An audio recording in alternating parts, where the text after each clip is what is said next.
C4 plants are more efficient in photosynthesis than C3 due to, तो जो C4 plants हैं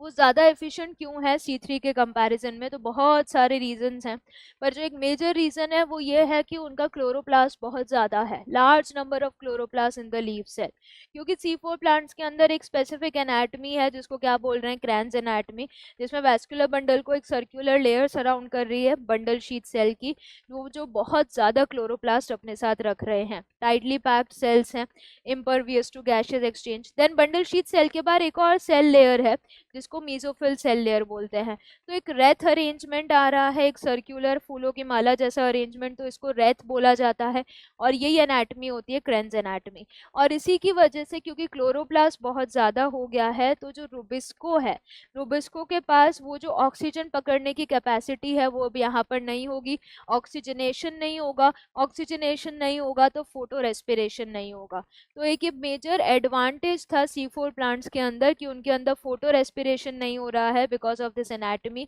वो hot and dry conditions में भी कम CO2 में भी बढ़िया फोटोसिंथेसिस कर पा रहे हैं। So C4 plants are more efficient than C3 due to the higher leaf area, तो ऐसा कुछ भी नहीं है। Presence of large number of chloroplast in leaf cell, ये बिल्कुल सही है, and large number of chloroplast में भी उस सबसे ज़्यादा लार्ज किसमें, बंडल शीट सेल्स में बहुत ज़्यादा क्लोरोप्लास्ट,